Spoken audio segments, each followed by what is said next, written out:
областных, национальных редакций Scientific American в мир науки, то было в той жизни в 1985 году. I can also speak English.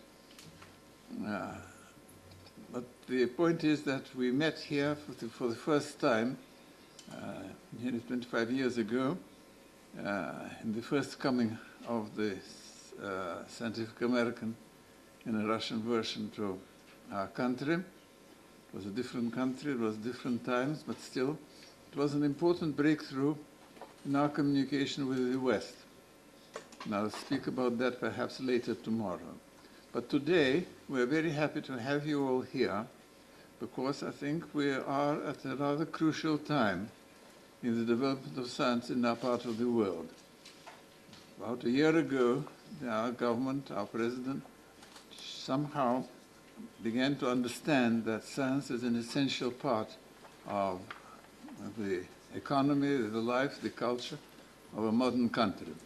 It has many dimensions in place of where we are supposed to manage with science. People don't really understand what science is all about. I think that's one of the problems that we all face in the East and the West, South and North. I would like to show you a couple of slides just to illustrate this point of view. Let's have the first slide. Первую картинку покажите, пожалуйста. Вон там она появилась, да? Вот это наука и общество. Видите, как она выглядит. Что место науки в экономике. Вот тут есть самое важное, это нижняя строчка. Мотивы, почему люди занимаются наукой. Деньги или какие другие мотивы. Есть единственный мотив – это знание, фундаментальное свойство человека, то, чем мы отличаемся от животных, кстати. Ничем другим. Мы едим, размножаемся, живем, как они.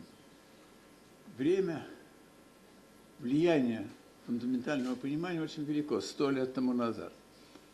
150 лет тому назад Дарвин написал «Происхождение видов», теперь у нас расцвет нанобиологии.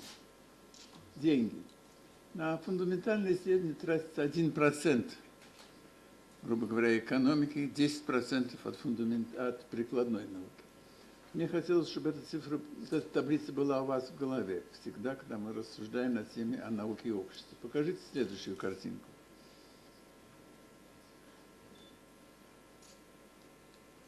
Где следующая картинка? Вот. Я не очень оригинален в том, что я говорю. Аристотель 2500 лет тому назад сказал, что все люди от природы стремятся к знанию. Этими словами открывается его знаменитая книга «Метафизика». All men by nature desire knowledge.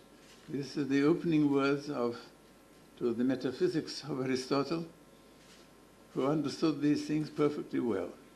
And this is a message that we still have to pursue in our magazines, in our publications, in our activities, in our understanding of science. So you see, it's a rather old story that began 2.5 millennia. And things haven't changed much. Aristotle, by the way, was the teacher, the instructor, the mentor of Alexander Makedonsky, one of the great conquerors of the Eastern world. So you can see how intimately power politics and science were even in those ages.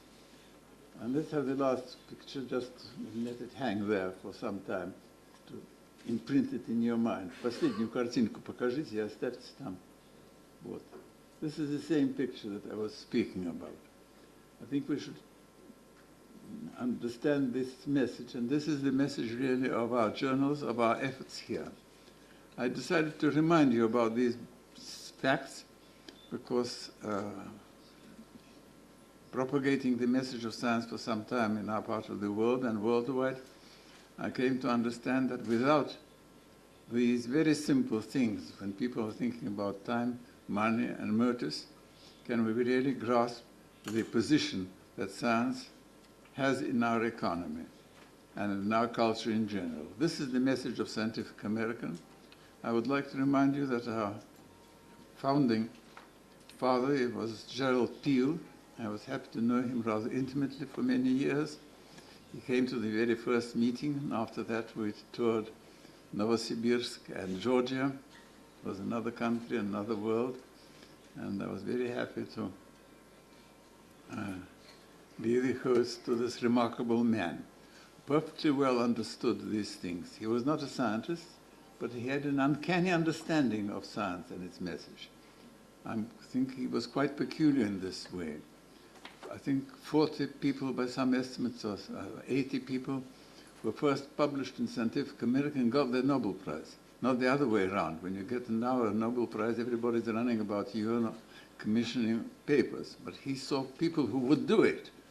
And for this, you have to have a global insight on science.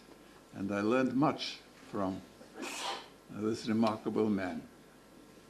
It was perhaps symbolic that the last meeting we had, it was in New York, at a performance of War and Peace in the Metropolitan, where the Natasha part was played by Mind. He did a lot, in fact, to use this magazine, Scientific American, for propagating the only dimension in which they had thoughts. Things have changed. They've just completed the discussions that were pioneered by Peel in the beginning. This is what I would like to remind you, image of our world.